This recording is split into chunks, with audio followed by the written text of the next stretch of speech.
The Instagram notification lit up my phone. Live from the Airbnb is live.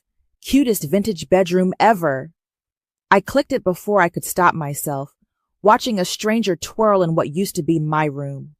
My books were gone, my Polaroids, my entire childhood, replaced by farmhouse chic decor and a family of 4 unpacking their suitcases onto my old quilted bed. I'm Nora, and this is how I learned I'd been erased from my own home.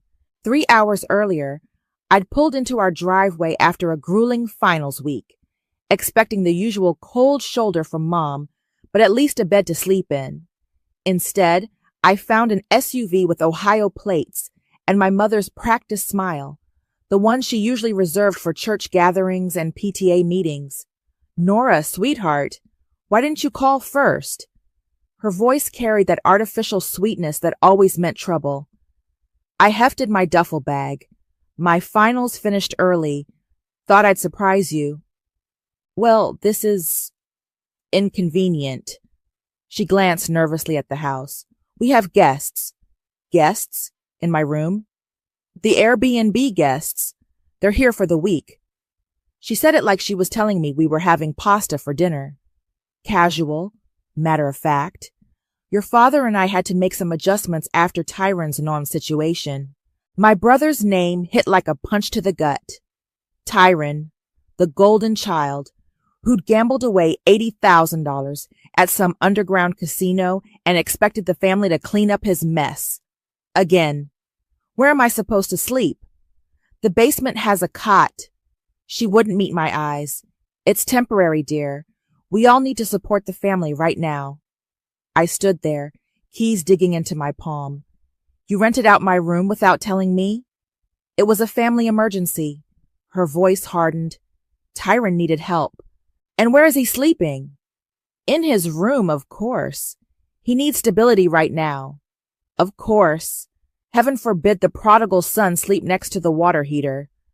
I shouldered past her into the house, nearly colliding with a cheerful woman in yoga pants. "Oh, you must be the daughter," she beamed. "Your mom's told us so much about this being your old room. It's absolutely adorable." I couldn't speak. Through the open door, I saw my walls, once covered in science fair ribbons and acceptance letters, now decorated with generic inspirational quotes and fairy lights. A Live, Laugh, Love sign hung where my MIT acceptance letter used to be. "The basement's through there," Mom pointed, already turning to the guest. "Karen, let me show you where the extra towels are." The basement smelled like mildew and dog food. A military-style cot sat between boxes of Christmas decorations and old tax returns. My brother's gaming chair was stored down here too, pristine in its dust cover. Protected. Unlike my memories, which apparently had a price tag. I made the cot hands shaking. Above, I could hear footsteps. Strangers walking across my floorboards, probably taking selfies in front of my window seat. The window seat where I'd studied for the SATs, dreamed of escape, and cried when Dad lost his job senior year. My phone buzzed. A text from Tyron. "Heard you're home. Don't make drama about the room thing. Mom and Dad are doing their best." Their best? Right. I opened my laptop and checked my bank account. $2,473.89. Not enough for an apartment, but enough for a few weeks at the Extended Stay America off Route 9. I started packing. "Nora," Dad's voice from the stairs, "your mother says you're upset." "Upset?" I laughed, but it came out wrong. Why would I be upset that my room's being rented to strangers while Tyron gets to keep his? He's going through a rough patch. When isn't he? Dad sighed that heavy sigh he always used when he wanted to end a conversation. "We're all making sacrifices." "No, Dad. You and Mom are sacrificing me. There's a difference." I grabbed my bags and headed for the stairs. He didn't try to stop me. Mom caught me at the front door. "Where are you going?" "To support the family," I said, voice dripping acid, "by getting out of the way." "Don't be dramatic. It's just a room." I turned to face her. It was my room, my space, my home. But you know what? Keep it. Keep the Airbnb money. Keep enabling Tyron. I'm done. That night, I parked behind the 24-hour Walmart and reclined my seat as far as it would go. My phone kept lighting up with texts from Mom, each one more guilt-trippy than the last. I blocked her number. The Instagram Live was still going. The family's teenage daughter was showing off her vintage vanity. My vanity, where I'd gotten ready for prom, where I'd practiced my valedictorian speech. This is so aesthetic, she squealed. I closed the app and opened my banking app instead. Transferred every penny I had into a new account at a different bank. Then I opened my course catalog and switched my minor from art history to computer science. If they wanted to erase me, fine. I'd rebuild myself into someone they couldn't ignore, someone they'd regret undervaluing, someone who'd make them pay. 12 years can change everything and nothing at all. The house next door to my parents still had that hideous yellow paint, though now it was peeling. The realtor's sign in the front yard read, "Reduced price, motivated seller," in desperate red letters. You sure about this? Athena asked, her Tesla idling in the street. There are nicer neighborhoods. I smiled, watching the delivery truck pull up with my new security system. This one's perfect. Perfect because my parents' Airbnb business was flourishing. Perfect because Tyron still lived at home. Perfect because they had no idea their prodigal daughter was now worth 8 figures after selling her logistics AI startup. The cameras go there, and there. I directed the installation team, pointing to strategic spots that would capture every inch of my parents' property. Make sure they're visible. I want them to know they're being watched. Athena shook her head. Remind me never to cross you. The next week, I hosted my first tech entrepreneur networking event. 100 of the most influential people in the industry, all in my backyard.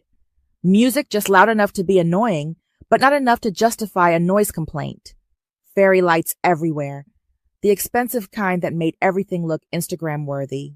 Your neighbors must love these parties, said Fabian, a real estate agent I'd met through the local business network. He was watching my parents' house, where curtains twitched every few minutes. Haven't met them, I lied smoothly. They run some kind of hotel business, I think. Ah, Airbnb hosts. He rolled his eyes. Half of them are running illegal operations. No permits, no safety inspections. I sipped my sparkling water. Really? How interesting. The party went late. As guests left, their Ubers and Teslas clogged the narrow street. I stood on my porch, watching my mother's silhouette pace behind her kitchen window. She hadn't recognized me yet. Amazing what different clothes and a decade of success could do. At 3 a.m., movement on my security feed caught my attention. Tyron, sneaking out the back door. He was limping, holding his side like it hurt. In the infrared camera's glow, I could see bruising around his eye. I zoomed in, frowning. This wasn't the first time I'd seen him injured. Last week, it was a split lip. Before that, scraped knuckles. My phone buzzed, a notification from the neighborhood app. Someone complaining about my parties. The username made me smile. Proud Momo F2. Mom always did love that screen name. I typed a response. So sorry for any inconvenience. Just trying to build community spirit. Speaking of which, does anyone know if the yellow house next door is properly licensed for short-term rentals? Asking for insurance purposes? The responses rolled in immediately. Other neighbors had been wondering the same thing. Someone tagged the city council's account. Perfect. The next morning, I had my assistant schedule daily deliveries. Everything from furniture to groceries, all arriving at different times. The trucks would block their driveway, forcing Airbnb guests to park on the street. Your 9 a.m. is here, my home's AI system announced. I opened the door to find my mother standing there, perfectly coiffed but with shadows under her eyes. She didn't recognize me at first, her practiced smile frozen as she extended a plate of cookies. Welcome to the neighborhood. I'm Samantha from next door. I let the silence stretch until her smile cracked slightly. Mom, I said finally. You look well. The cookie plate nearly dropped. Nora? But how? Money, I said simply. Lots of it. Amazing what you can accomplish when you're not enabling someone else's addiction. Her face hardened. If you've come to cause trouble. Trouble? I'm just being a good neighbor, having friends over, supporting the local economy. I glanced at her house. How's the Airbnb business? Must be doing well, since you never sold my room back. Your brother is still living at home, still gambling? Or has he found new ways to disappoint you? She straightened her spine. You don't understand our situation. No, I understood perfectly 12 years ago. Nothing's changed except now I have the power to do something about it. A delivery truck honked, trying to navigate around an Airbnb guest's car. Mom flinched. The cookies look lovely, I said, not taking the plate. But I'm gluten-free now. Success does that to you. I closed the door on her shocked face and watched through my security feed as she walked back, shoulders stiff. As she reached her porch, Tyron emerged from the side of the house. They spoke briefly, him gesturing angrily, her shaking her head.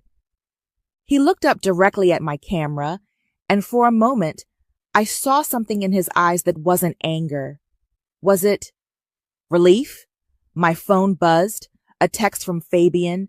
City Inspector's office just received an anonymous complaint about unpermitted short-term rentals in your area. Interesting timing. I smiled, watching another delivery truck pull up. This was just the beginning. They thought they'd erase me, replace me with paying guests and pretty decor. But I learned something they hadn't. Silence builds the strongest weapons, and I'd had 12 years to perfect mine. Through my window, I watched Tyron limp back inside, and for the first time, I wondered what other secrets that house held besides mine. Your parents' Airbnb listing has 400 reviews, Fabian said, scrolling through his phone.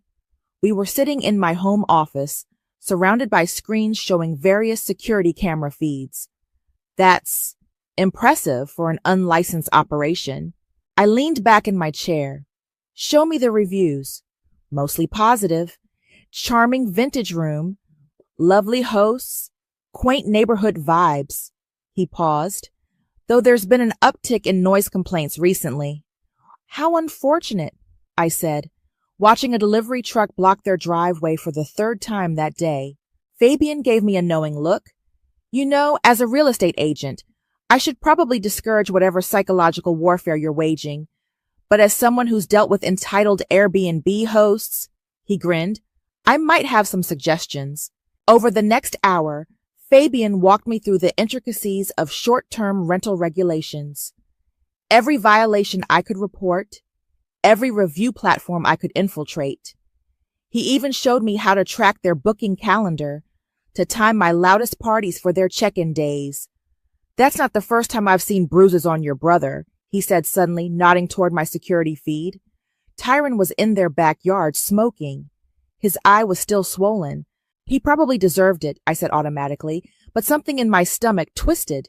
Maybe. A commotion outside interrupted us. Through the cameras, we watched a young woman with pink hair setting up a ring light on the sidewalk between our houses. Is that Paisley Kent? Fabian asked. The TikTok influencer? Who? He pulled up her profile. Millions of followers, known for documenting neighborhood drama and property disputes. She was already recording, gesturing dramatically between my house and my parents. Should we stop her? Fabian asked. I smiled.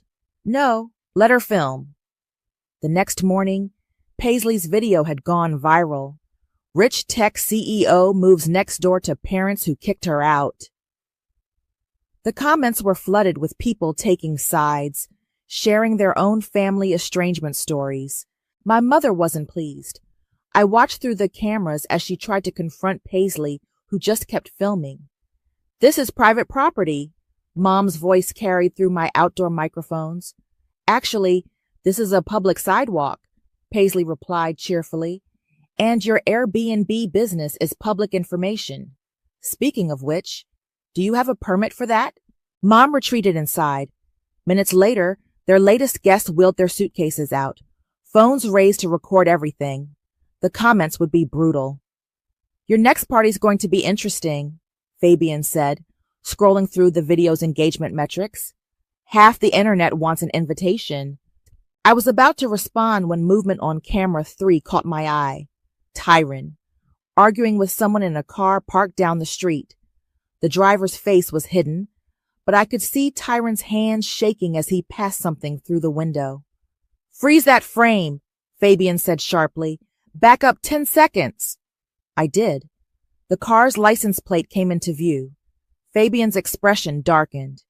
I know that car. It belongs to Marcus, local loan shark.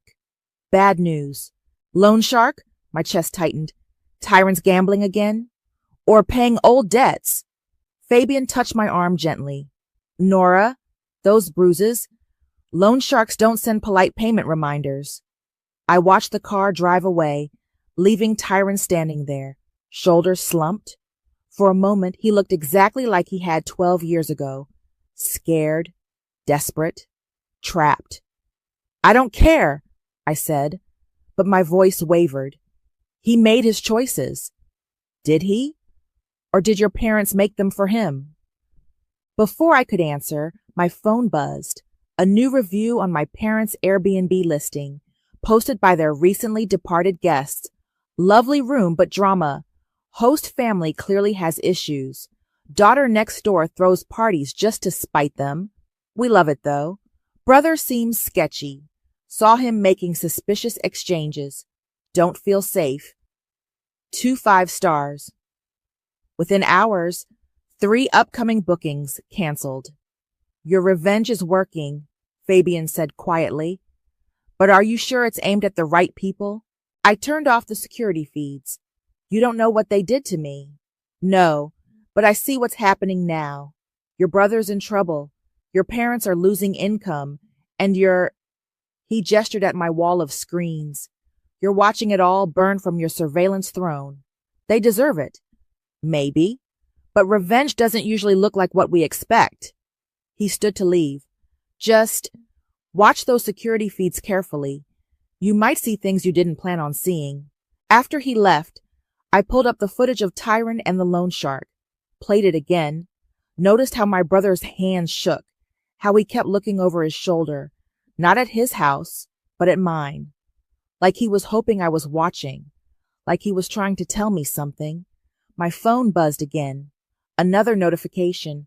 Proud Momov 2 has reported your property for excessive noise and suspicious activity. I smiled despite myself. Some things never changed. But as I watched Tyron disappear back into that house, our house, I wondered what else had changed that I didn't know about yet. The city inspector arrived at 8 a.m. sharp, clipboard in hand. I watched through my cameras as my mother greeted him with her usual forced cheerfulness. Anonymous complaint, he said, holding up his tablet. Multiple violations reported. No permit for short-term rentals, possible code violations, unauthorized business operation in a residential zone. Mom's smile cracked. There must be some mistake. Ma'am, your Airbnb listing is public. Over 400 reviews. He stepped past her. I'll need to inspect the property. I sipped my coffee, watching the scene unfold on my wall of screens. The inspector found everything my anonymous tip had suggested. Outdated wiring, questionable plumbing, no fire escape from the upper floor. My old bedroom. My phone buzzed. A text from Athena. You watching the inspection live stream? Your mom's going viral again. I switched feeds to see Paisley recording from across the street, narrating dramatically. Day 7 of Rich Daughter versus Airbnb Parents. The Health Inspector Saga. The comments rolled in real time. That house looks so unsafe. Can't believe they kicked out their daughter for this. Someone call Gordon Ramsay. This is Hotel Hell material. A knock at my door interrupted my viewing. Dad stood there looking older than I remembered. Nora, he said quietly, we need to talk. I left him standing on the porch. So talk. This has to stop. The parties, the deliveries, the inspectors. Your mother's beside herself. Funny how she's only beside herself when it affects her income. Were your parents? No, I cut him off. You're Tyron's parents. I'm just the spare room you monetized. His face fell. That's not fair. Neither was making me sleep in the basement while protecting his gambling habit. Neither is watching him get beaten up by loan sharks while you pretend everything's fine. Dad's head snapped up. What did you say about loan sharks? Don't pretend you haven't noticed his bruises. Or is that another thing we're not talking about? Before he could respond, shouting erupted from next door. The inspector had found something in the basement. Through my security feed, I could see water pooling around the water heater, mold climbing the walls, the same walls I'd stared at for those few nights before I left. This is an immediate health hazard, the inspector declared. I'm shutting this operation down until these violations are addressed. Mom's voice carried across the yard. But we have guests arriving today. Not anymore, you don't. I turned back to Dad. Looks like you have bigger problems than my parties. Nora, please. His voice cracked. Whatever you're doing, we can't afford the repairs. We'll lose the house. Like I lost my home? You don't understand. No, you don't understand. I stepped closer. I built myself from nothing after you chose him over me. I slept in my car, worked 3 jobs, earned my degree, and now you want mercy? A car door slammed. Through the cameras, I watched Tyron hurry toward the house, then freeze at the sight of the inspector's van. Dad followed my gaze. Your brother, he's trying. He's been clean for months. Clean? Is that what you call making payments to loan sharks? Something flickered across Dad's face. Fear? Recognition? But before he could respond, a new commotion erupted. One of the scheduled Airbnb guests, Kimberly, had arrived despite the shutdown. She was live streaming the whole thing. Paid $300 a night for this health hazard. Look at this mold. And the owners?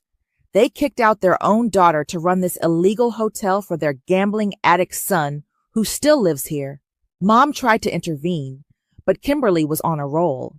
This place is a shrine to toxic parenting. I'm calling my lawyer and my followers. Everyone needs to know about this shame show. The video was already gaining traction. Airbnb parents was trending. Dad watched helplessly as their carefully maintained facade crumbled in real time. Happy now? He asked quietly. I looked at my screens, at Mom trying to damage control, at Kimberly's righteous anger, at Tyron standing frozen on the sidewalk. All the pieces of my revenge falling perfectly into place. So why didn't it feel like victory? You should go, I said. You have an inspection to fail. He turned to leave, then paused. Whatever you think of us, watch out for your brother. Please. Why? You never watched out for me. No, he said softly. We didn't.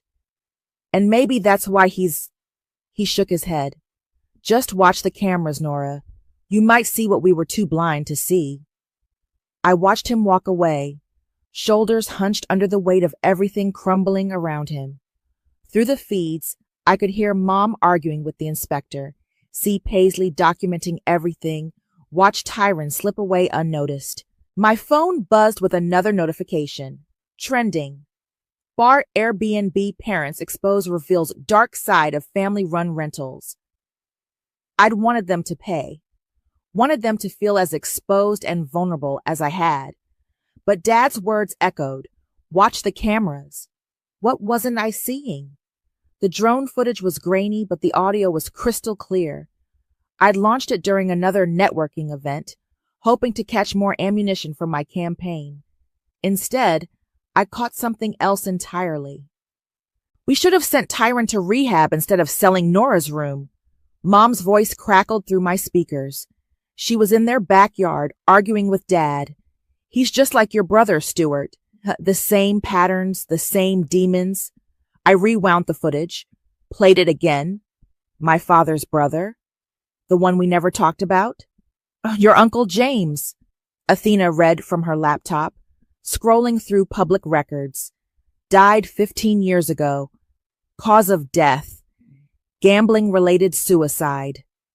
The pieces started clicking. Dad's strange warning. The way he always avoided casino billboards. How he'd flinch when Tyron came home late. There's more, Athena said. Your dad's family had a history of addiction. His father, his brother. It runs deep. My security system pinged. Movement in my parents' backyard. Tyron, pacing, on his phone. I told you I'd get the money, he was saying. Just give me until Friday. No, don't, please. The call ended. He slumped against the fence, hands shaking as he lit a cigarette. In the infrared camera's glow, his bruises looked almost black. My doorbell rang. Fabian stood there with a stack of papers. Found something interesting in the county records, he said, spreading documents across my kitchen counter.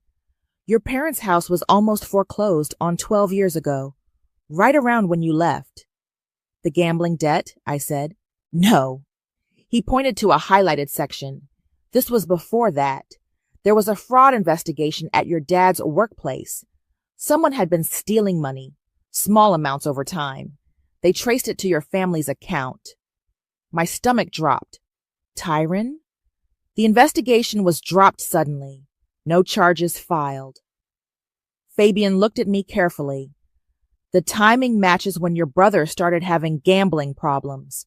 A memory surfaced. Me, 18, desperate for college money after Dad lost his job.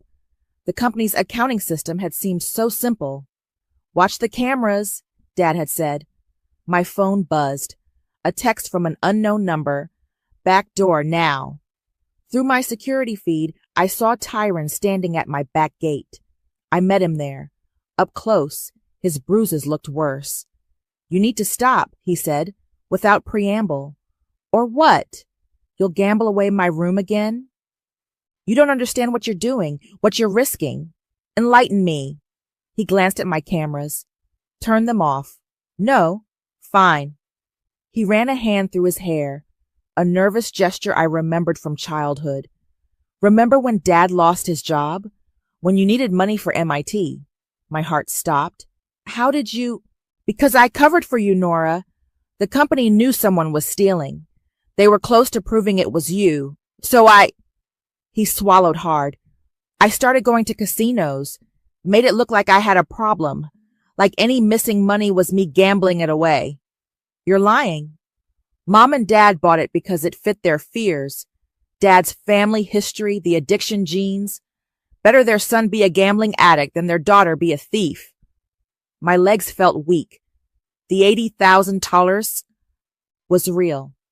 By then I actually was gambling. Funny how pretending to have a problem can give you one. He laughed bitterly. But that first $20,000, that was protecting you.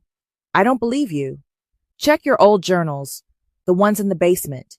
You wrote about it, about the company's accounting system, about taking loans you'd pay back later. My security system pinged. The demolition crew I'd hired was starting work on my parents' basement tomorrow. Why are you telling me this now? Because your revenge campaign is bringing attention we can't afford. Those loan sharks? They're not after gambling debts. They're after information about the fraud, about all of it. A car drove by slowly, the same one from before. Tyron stiffened. Just stop digging, he said quietly, before you expose things that'll hurt more than just Mom and Dad. He walked away, leaving me standing there as pieces of my carefully constructed revenge narrative crumbled around me. Inside, I pulled up the basement camera feed. There, behind the water heater, was a box of my old things, my journals. The truth was there, waiting in my own handwriting. My phone buzzed. A notification from the drone, Mom and Dad arguing again. We should have told her, Dad was saying, about James, about the addiction patterns, about why we were so scared for Tyron, and risk her finding out what really happened with the company money? Mom shot back. No, better she hate us for the room than... The audio cut out as they went inside.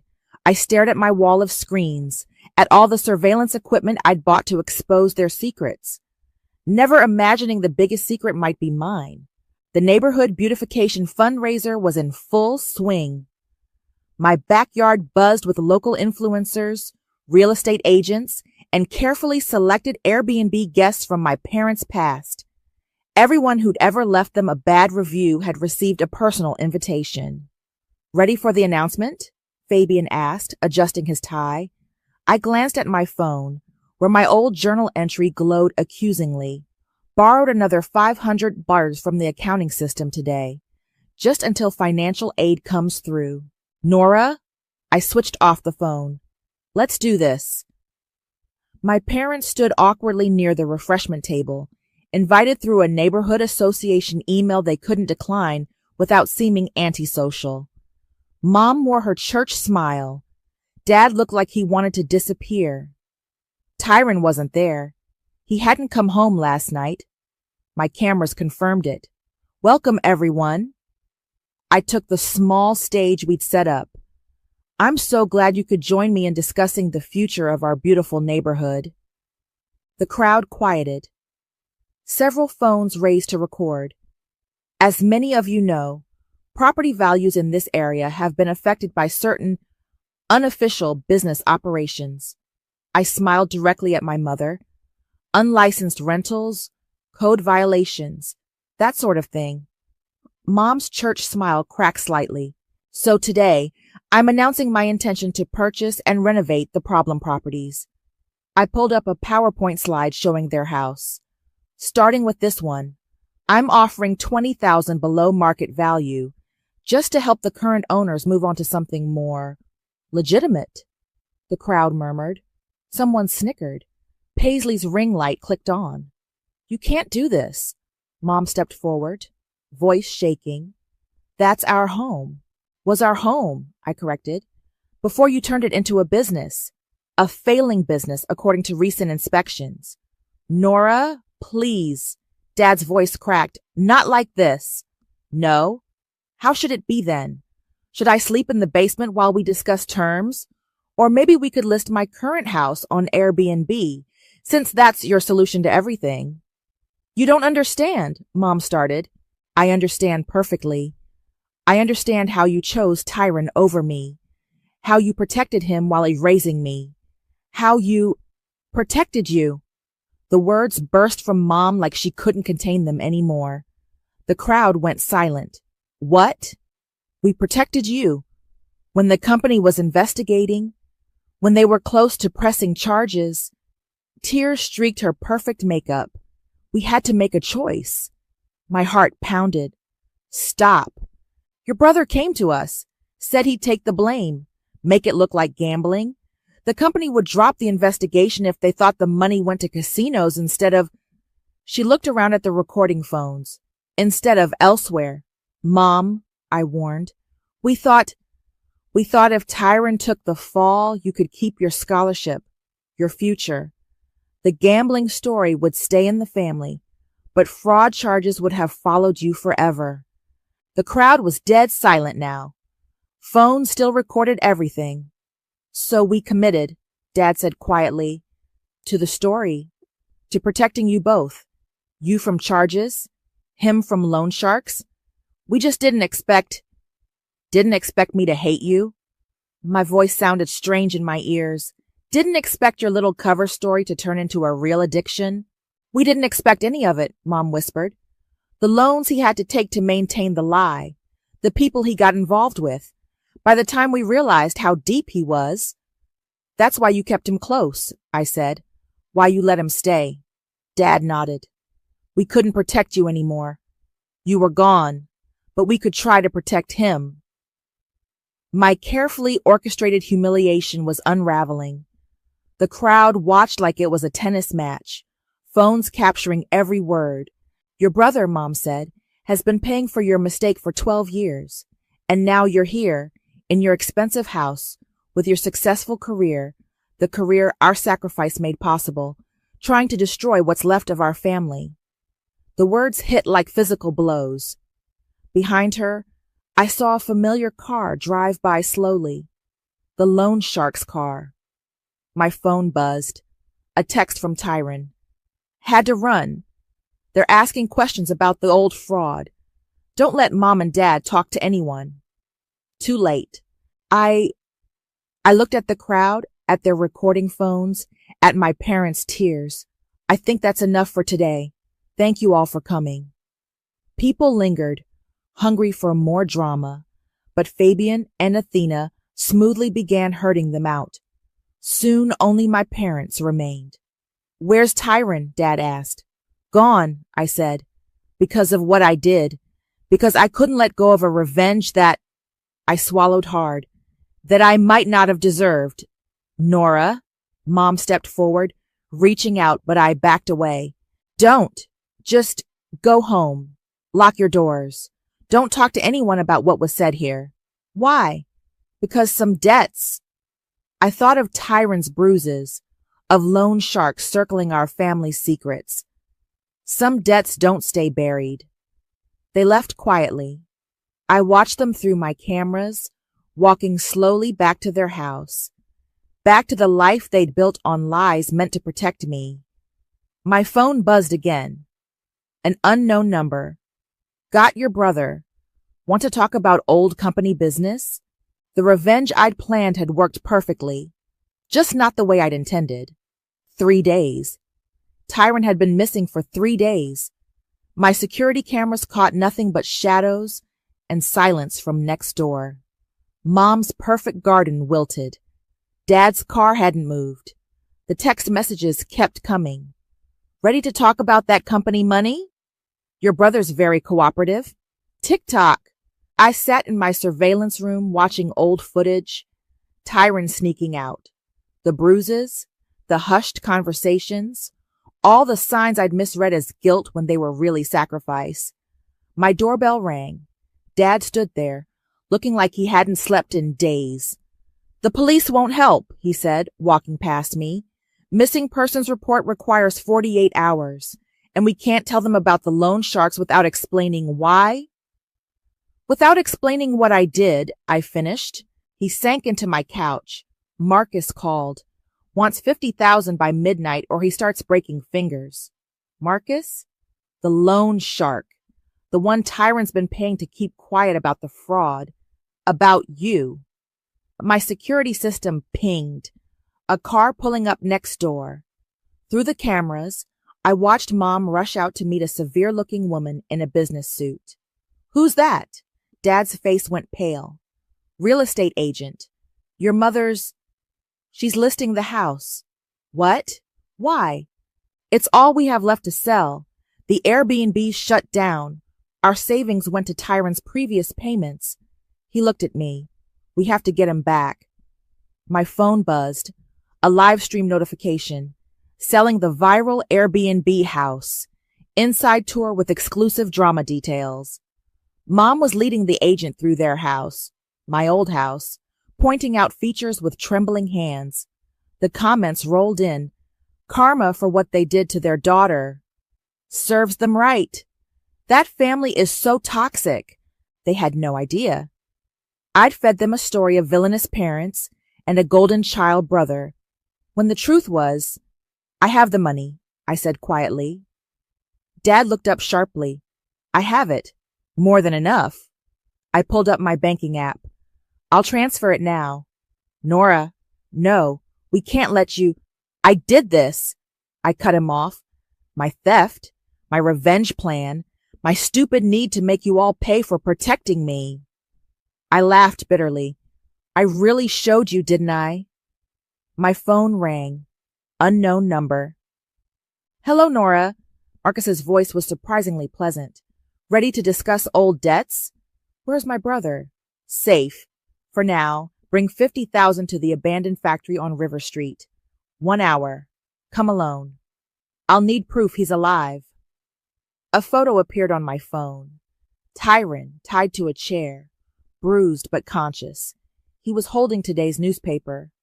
1 hour, Marcus repeated, and hung up. Dad started to speak, but I held up my hand, pulled up my security feeds, rewound through days of footage until, there, Tyron talking to Marcus in the car. But from this angle, I could see something I'd missed before. Tyron was holding his phone down, screen facing the car's underside. He was recording, I whispered, every meeting, every payment. He was gathering evidence. I switched to my cloud backup, dozens of audio files from my directional microphones, capturing conversations between Tyron and Marcus. Proof of extortion, of threats, of everything. Call the police, I told Dad. Tell them everything. About the fraud, about me, about Tyron. I'll send them the recordings. But your career is built on stolen money. Maybe it's time I paid for that. I grabbed my keys. I'm going to the factory. Nora, wait. But I was already moving.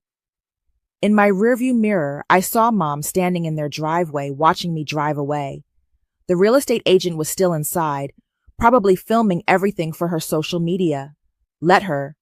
Let them all see. My phone buzzed with notifications. Breaking. Tech CEO confesses to fraud. Viral Airbnb family saga takes dark turn. Missing brother found in factory raid. The last one was from an hour in the future. I smiled grimly and pressed the accelerator. At the factory, Marcus waited with two thugs. Tyron sat between them, eyes swollen shut. The money? Marcus asked. I held up my phone. Better. Every conversation you've had with my brother for the past year. Every threat, every payment. Currently uploading to police servers. You're bluffing. Check Twitter. My confession's already trending. The police are on their way with enough evidence to bury all of us. I stepped forward. So here's the deal. Let him go. We all go down together. Keep him. You go down alone. Marcus's face hardened. You'd risk prison? For the brother who went to prison in his mind for 12 years to protect me? I met Tyron's good eye. Yes, sirens wailed in the distance. Your choice, Marcus, but make it fast. He nodded to his men. They cut Tyron loose. As police cars surrounded the building, as reporters gathered outside, as my carefully built life crumbled around me, Tyron gripped my arm. You didn't have to, he whispered. Yes, I said, watching Marcus raise his hands in surrender. I did. Sometimes revenge looks exactly like redemption. The judge's gavel echoed through the courtroom. Given the defendant's cooperation and voluntary confession, I'm sentencing Ms. Montgomery to 2 years probation and full restitution of the stolen funds. I exhaled. No jail time. Just a massive fine, a damaged reputation, and a viral story that would follow me forever. Fair enough. Marcus and his crew weren't so lucky. The evidence Tyron gathered sent them away for a long time. My brother sat in the back of the courtroom, still sporting fading bruises, nodding slightly as the sentences were read. Outside, reporters swarmed. Paisley's ring light bobbed above the crowd. How does it feel to be the villain of your own revenge story? Someone shouted. Actually, Tyron stepped forward, she's not the villain. None of us are. We're just a family who tried to protect each other in all the wrong ways. Mom and Dad stood awkwardly to the side. The house sale had fallen through after everything went public. They were stuck with a decaying property, no Airbnb income, and a mountain of debt. I'll pay it, I told them. All of it. The restitution, the loans, everything. We can't accept, Mom started. Yes, you can. Because this time we're doing it right. No secrets, no cover-ups, no sacrificial lambs. I looked at Tyron. Just truth. Back at my house, I started dismantling my wall of surveillance screens. Each camera that came down felt like letting go of another grudge. Keep this one, Tyron said, pointing to the basement feed. There's something you need to see. We went next door. The basement smell hit me first, mildew and memories. But instead of the old cot, there was something else, a wall of photos. Me at graduation, news articles about my company, printouts of my interviews. Mom put these up after you left, Tyron said. She'd come down here when things got bad. Talk to your pictures like you could hear her. I touched a photo, me receiving my first tech award. She kept track of everything. We all did. Dad has Google alerts for your name.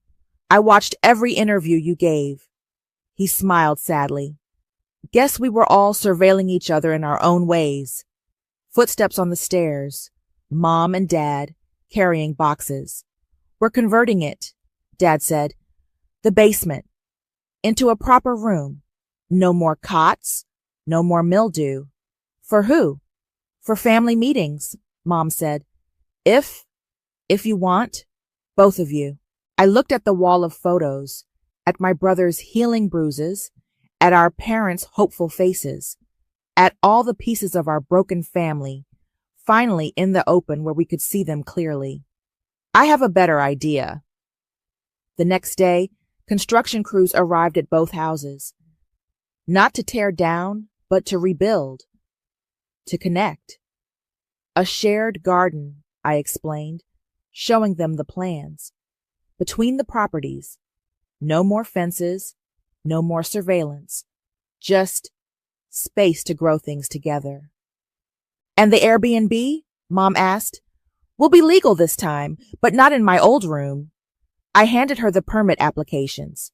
We'll convert the garage. My room goes back to being just that, a room. For when I visit. You'd visit? If you'll have me. All of me. Not just the successful parts you put on the basement wall. Tyron picked up a shovel. Well, this garden won't build itself. We worked together, tearing down the fence that had divided our houses. Paisley showed up with her ring light. But this time we invited her to plant flowers instead of film drama. The internet had opinions, of course. From revenge to reconciliation. Family repairs more than just their house. Tech CEO trades surveillance for sunflowers, but we weren't doing it for them anymore. That evening, sitting in the half-finished garden, Dad asked, was it worth it? The revenge plan? I watched the sunset paint our houses in matching colors. Not the way I planned it, but maybe the way it turned out. Because it failed. Because it succeeded at something better. Tyron emerged from the basement carrying my old journals. Found these while cleaning. Thought you might want them. I took them, feeling their weight. All my old anger, my pain, my carefully documented grievances, and beneath them, the truth we'd all tried to hide, that love, even twisted into painful shapes, was still love. Actually, I said, I think they belong in the garden. I ripped out the pages, handed them around. Perfect mulch for new growth. We planted my past between the houses, covering old words with fresh soil. Mom's tears fell like rain. Dad's hand shook as he patted down earth. Tyron's bruises seemed to fade a little in the dying light. They always said I was too cold, too calculating. Funny. Cold things don't burn bridges. They bury them. Under gardens. Under truth. Under the hope that something beautiful can grow from the ashes of revenge. I looked at my family, dirt-stained and damaged, but finally real. Sometimes the best surveillance is simply watching each other heal.